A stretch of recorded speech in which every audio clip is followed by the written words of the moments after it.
culture shock.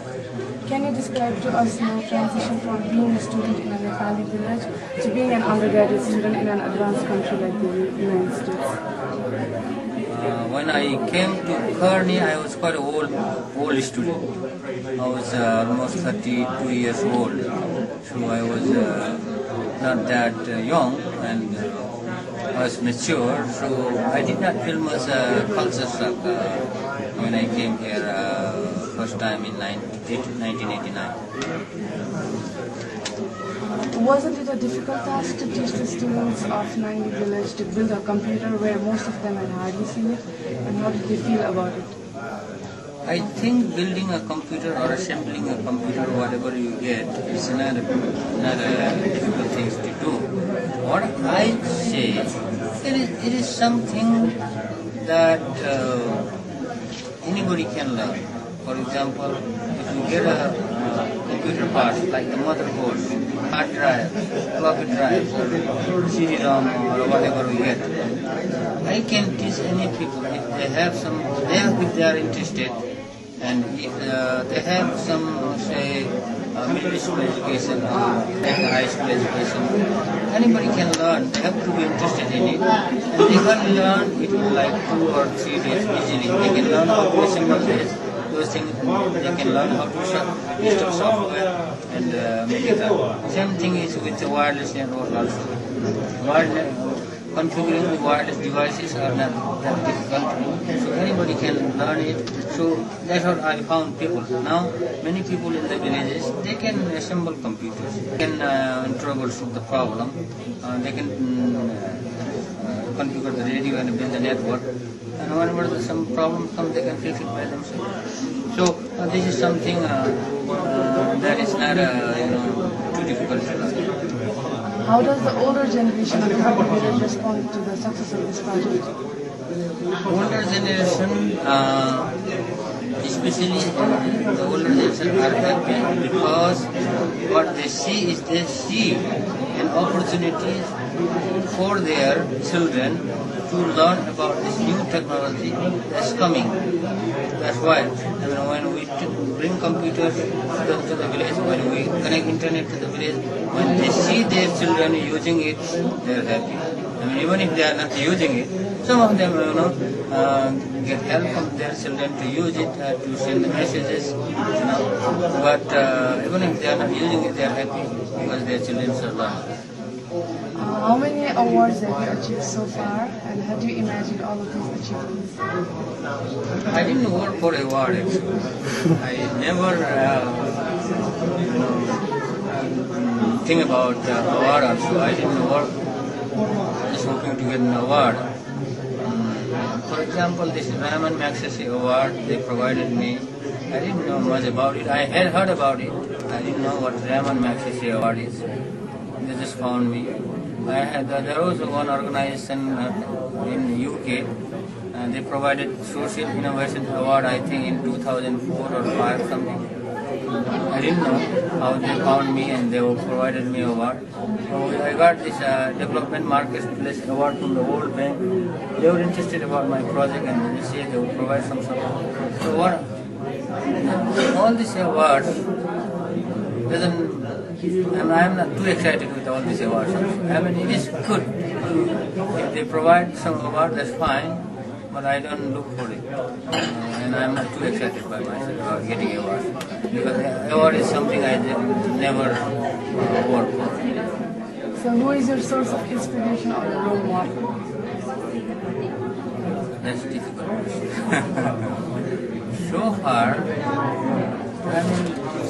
my inspiration is my father, so I have to say clearly, because that was when we were going to school in the mountain villages. My father always used to tell me, you have to go to the school, education is very important. So I will take you to the school, high school, and I will send you to college. So that's why my father moved our whole family from Makdi to Chittavan, just to send me to the school. And he tried his best to send me to the college as well, in Kathmandu. So I would say, my father is source of inspiration, and that time I think I was not that happy because I was not that, because none of my friends were going to school, so I was not that happy, but he was the source of inspiration. We read about it, but I'm a social figure, any social figure who inspired me. Social figure. That's something You are your own inspiration. No, there are social figures like we read it, like social workers like Florence Nightingale. We used to read in the textbook. There are several social workers like Mahatma Gandhi was also a social worker. So those are the What do you think basically helped you achieve so much so far? I think I haven't achieved so much so far because there are so many things that I would like to do. I would like to do in the future. What I am doing in these 15 years of my time is I am learning a lot. I mean, this is something you cannot learn in college here.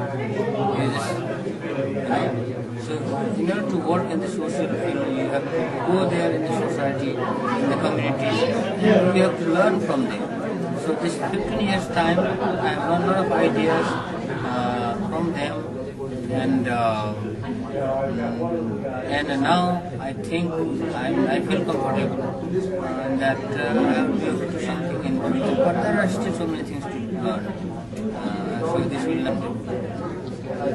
Did you think you would get so much appreciation from all over the country? How did it end? No, I didn't realize it. What do you have to say to the youngsters who think Nepal cannot provide enough opportunities, and to the people who believe students come to the foreign countries to flee from their responsibilities towards the nation? It is true that right now Nepal cannot provide much opportunities for the younger generation. It is true, and I am not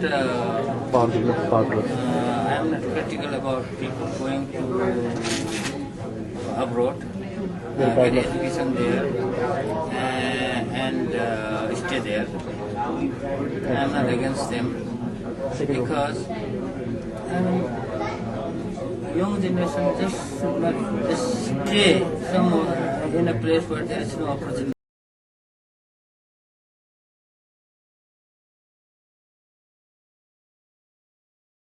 They are free to go anywhere because the world has become so small.